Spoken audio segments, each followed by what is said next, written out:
Hello and welcome to the podcast. Today, I would like us to talk about why it's not a good idea to use fancy terms that your potential customers don't understand. Now, this is a very old principle, it'll be a very old practice in sales. Um, okay, well, first off, when we are trying to close the deal, usually we're trying to entice someone or convince someone. I don't like using those words, but basically, we're trying to invite them into a buying relationship. And sales professionals have long since recognized that it doesn't help if you're throwing around terms that they do not understand. Now, in Nigeria, there is the move to appear credible, and there's the move to appear professional. And so, because of that, sometimes we throw around terms that are impressive and are meant to make us look bigger, which is the reason why in the past I have always picked on our brothers and sisters in the web development space, who go around saying I'm a UI, UX, IELT certified, JavaScript, C++, triple this, that, and all the fancy things that they throw around.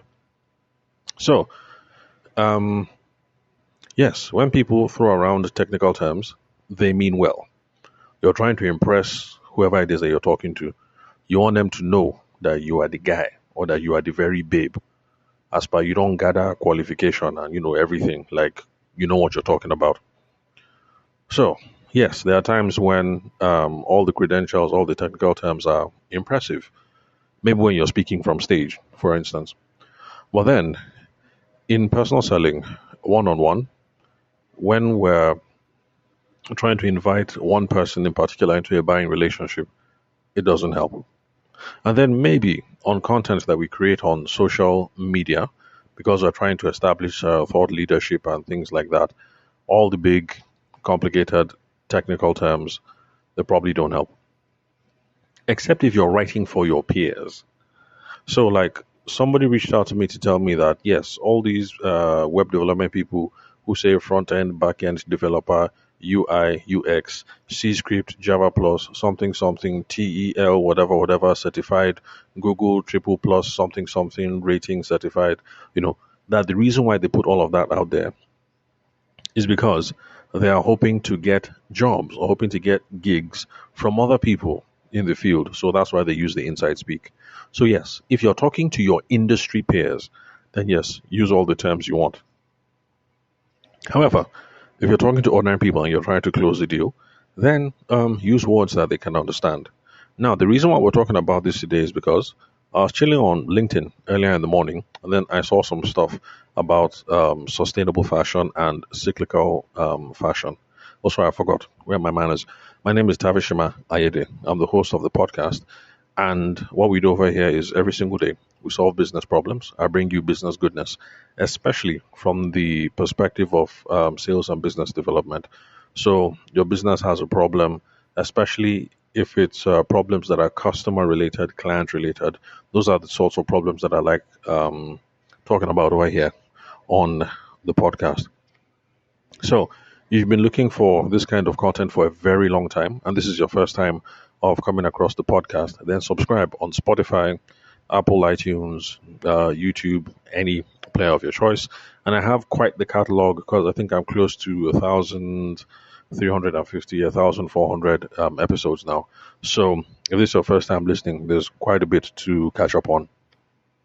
Then, if you'd love to connect with me, you can call, send me a text message or a WhatsApp message on 080-6466-2140. If you have questions, comments, or queries, reach out. If you just want to say hello, reach out. If you have a question, reach out. I love interacting with people who listen to my podcast.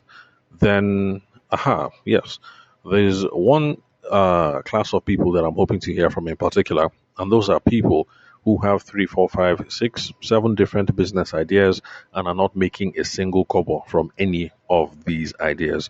Because I've had lots of those questions early this year, already in February of 2026, as at the date of this recording. But from January to now, people have been reaching out. Um, I'm passionate about this, I'm talented about that. I believe my true calling is this. Which business should I be involved in? I'm a multi-potentialite. I'm a serial entrepreneur. I'm a renaissance man. I'm a multi-creative. I'm a multi-passionate. I'm a multi blah blah blah. Boo boo. So for those of you people who can't decide, reach out. I'll put together a package, and we can help you figure out which of these ideas should you be working with. Then we're also going to help you figure out.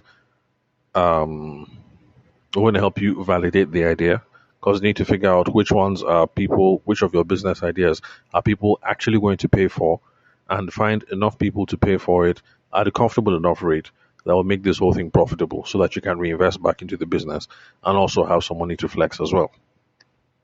Because if you're in business and you don't have the hope of flexing eventually, then what are you doing? Then after that, we'll come up with a selling system so that we can get people coming back to buy again and again and again, and eventually refer their friends, family members, and associates. So now back to what I was saying about not using, gang terms, technical terms, big grammar.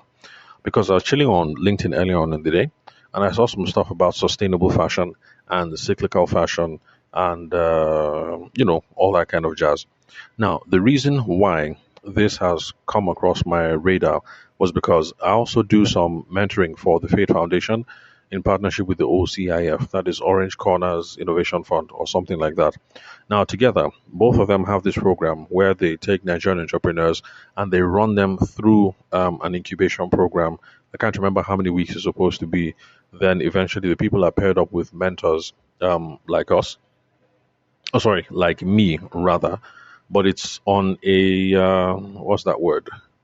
It's on a it's not assigned generally, so you have to ask in particular. So just in case you are listening to this episode right now and you happen to be going through that incubation program with Fate Foundation, or the particular one where they're administering it with the OCIF, ask for me in particular, and they'll hook you up with me, and let's see how I can help you get the best out of your business ideas. Now, they recently there's been a competition. The money seems to change every year, but anyway, it's always thousands and thousands, thousands of euros. So one year I think it was like 2,000 euros. Another year I had maybe like 10,000 euros. Don't start salivating because they don't give that money to me. They give that money to the winner. And so far, I've represented three winners. So I was just playing with my wife the other day, and I told her that it looks like I have the magic touch. Like anybody I touch wins this prize. Anyway, so for the next set, the next cohort, let me see if that's going to be the same case that whoever it is they send to me, I end up winning the prize for the person. Anyway, so the last person that I worked with was a prize winner, and she happened to be in that space, sustainable fashion, cyclical fashion. Although the term that she used was cyclical fashion. So when we're talking the first time she said cyclical fashion, I said, okay, look, you know what? I'm not in the industry. You have to break it down for me because when you say cyclical fashion, for me, what I hear in my own head just means the style is coming around again, again, again. Like bell bottoms. So there's a time when bell bottoms were cool for like Popsy's generation. Then I noticed that after a while, guys started wearing flare jeans again. I'm like, which one be flare jeans now? Flare jeans and bell bottoms, not be the same thing. So when I heard cyclical fashion, that's the thing that came to my mind, honestly speaking, because I'm a novice. I know day for that space. So I don't know what's up. So I asked her, and then she explained, okay, sustainable fashion, cyclical fashion, that it's about reusing and it's about recycling. Because the waste industry, I say waste industry, the fashion industry, whether in Nigeria or whether globally, they produce a lot of waste. You know, you use plenty of fabric will fall on the floor, you just sweep it and then throw it outside. Your building waste, or chemicals, tie and dye, this and that, all kinds of processes. And so they're just producing waste. So there's a new crop of entrepreneurs, not just in Nigeria, but the world over. And what they're trying to do is they're trying to solve two very big problems. Number one, they're trying to build fashion businesses because people who are in fashion, we know that people in fashion, they like money. In fact, they like money more than the rest of us. Like this winner of the competition, Organete Jiro, I used to tease her that she likes soap, you know, And she said, how will she like soap? That she has to be correct. And so when you see her skin, everything looking smooth, everything just they shine. So these fashion people, they like money. So they're trying to solve two problems. Number one, they're trying to make some good money, some good cheddar.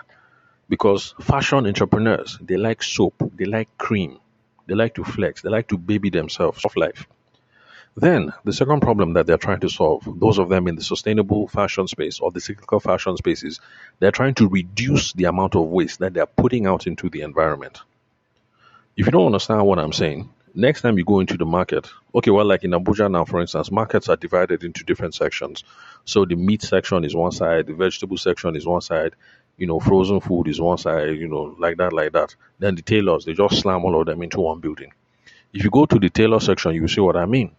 Every time you enter the tailoring section, just go to the back of the building, see their dustbin. You just be seeing, waste, cloth, as in plenty of waste, plenty of waste. Now, Ogene Chejiro, that's the lady that I mentored, and her own business is Scrap to Style.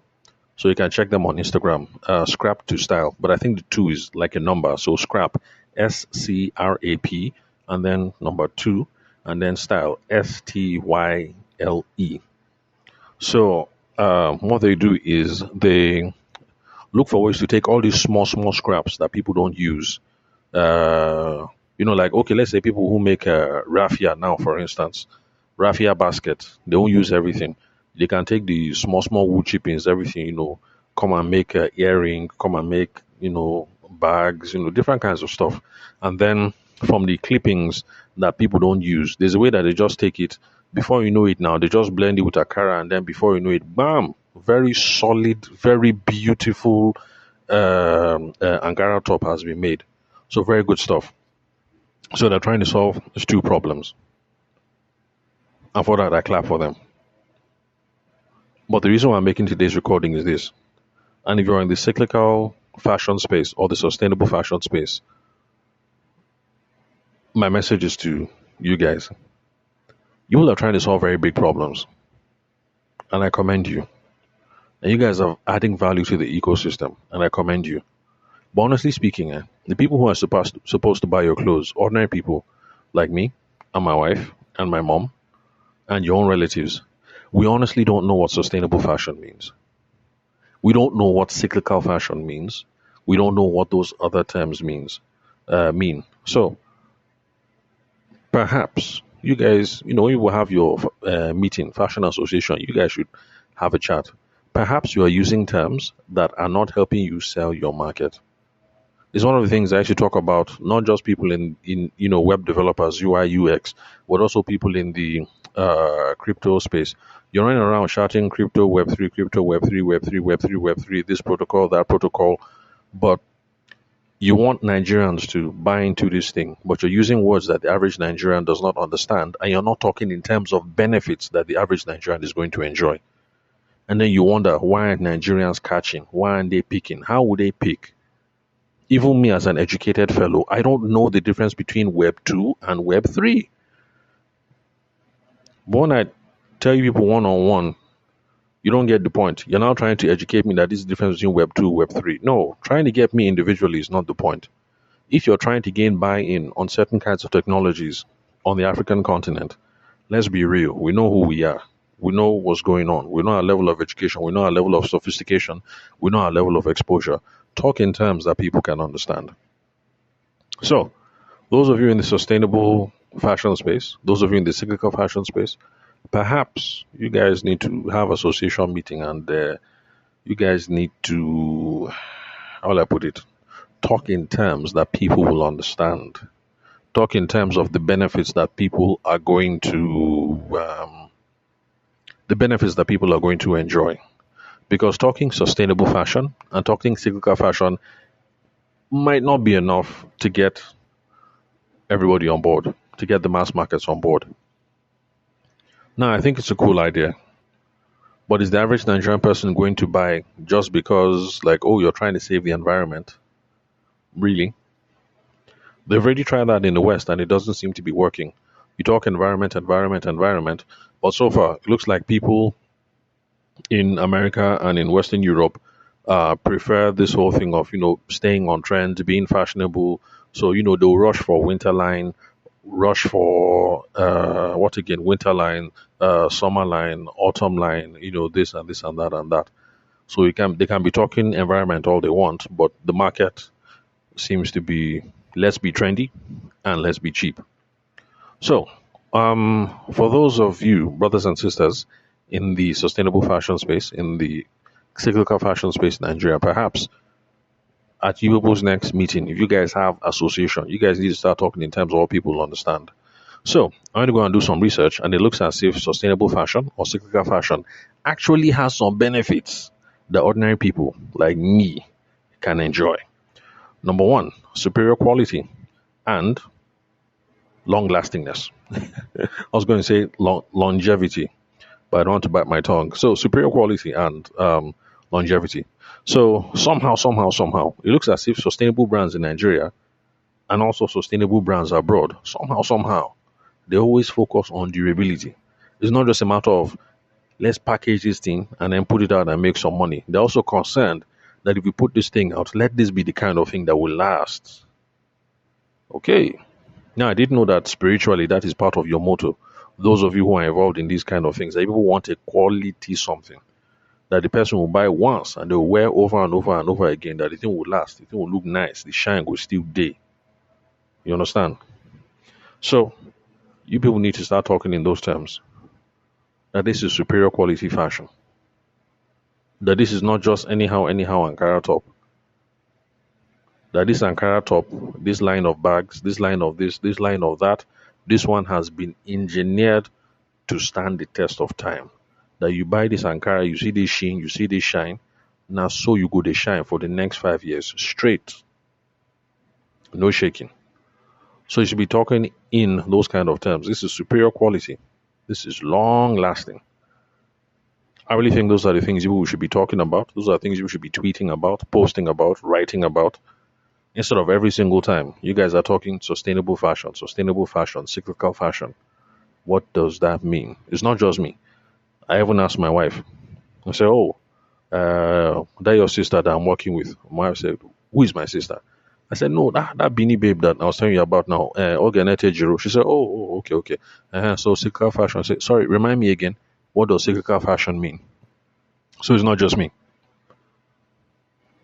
And for those of you who are in the business of cyclical fashion and sustainable fashion, if you think I'm just being mischievous, no problem. After I listen to this podcast, go and ask your own momsy.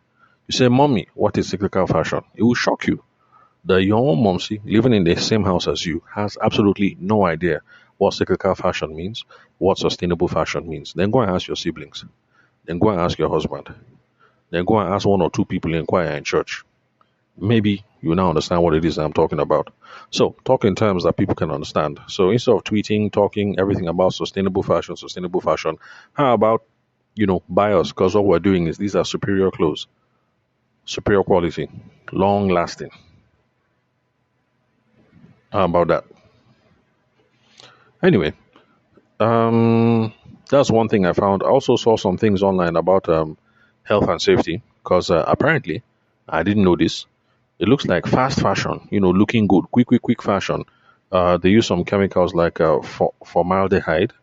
Funny enough, when I saw formaldehyde, my wife has this thing. She says there's a certain presidential figure. I won't say whether he's dead or alive, but the fellow, when the fellow entered office, the fellow started having significant health challenges, and the fellow in question would travel abroad from time to time. And my wife just says that they have carried him outside to go and pump him with formaldehyde. Abi, how do you pronounce this? Formaldehyde. Abi? Sorry, I didn't study um, chemical stuff in uni. But any you people who know, you know. So she said they're going to go and pump him with formaldehyde so that he can stand well. So fast fashion uses formaldehyde.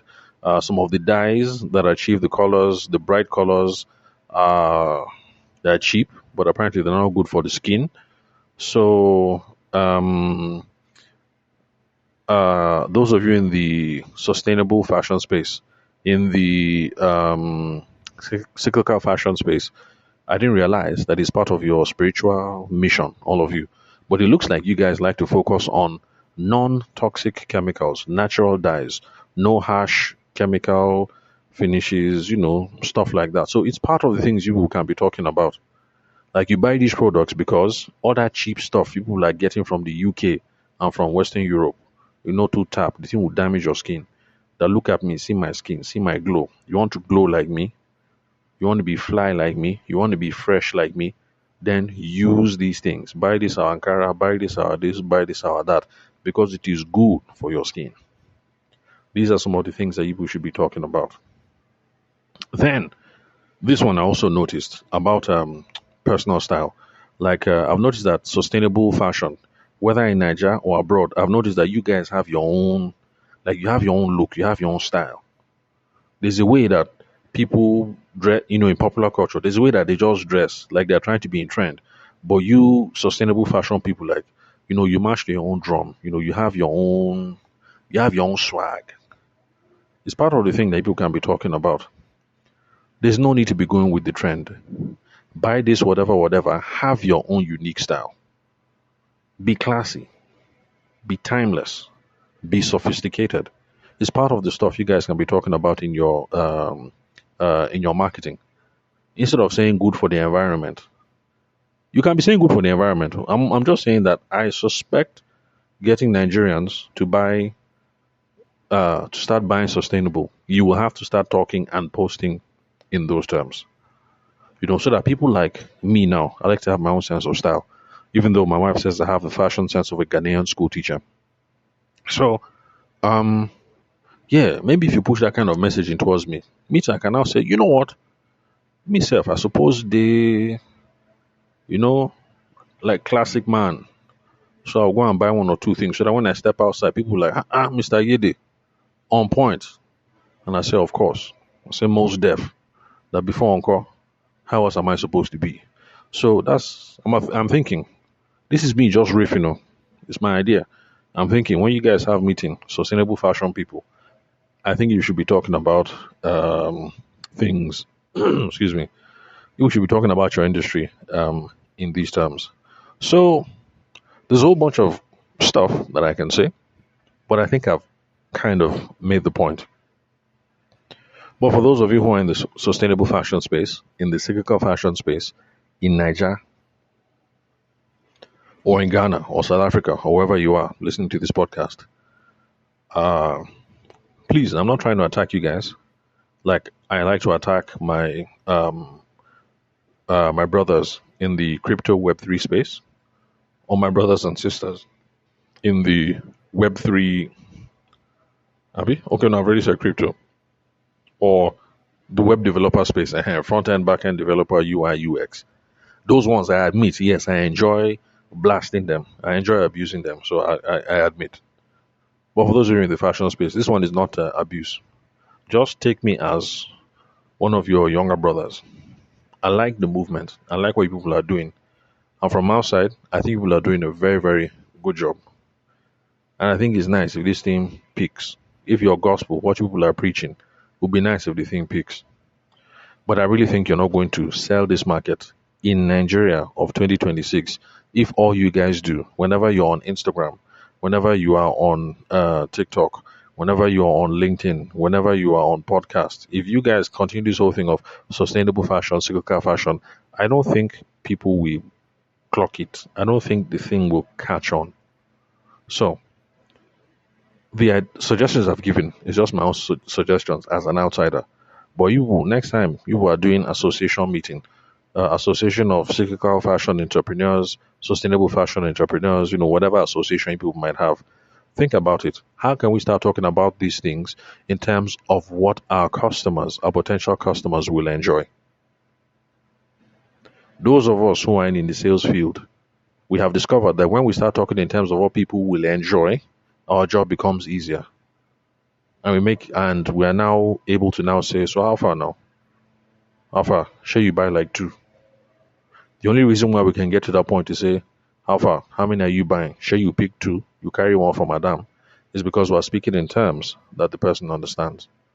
But then if we show up and we're talking a whole bunch of stuff, how are we going to move market? So that's just my own 2 cents. So that's it, and that's all.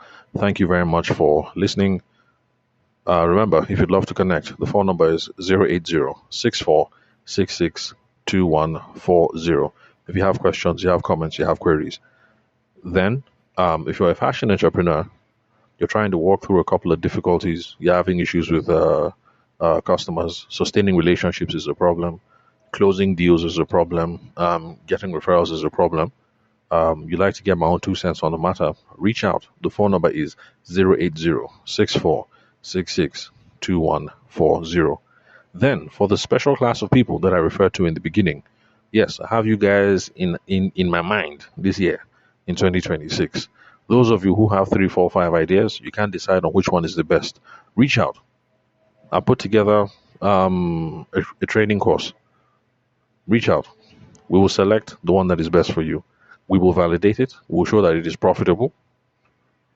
By the way, that also means if we show that it is not profitable, be ready to pivot, please.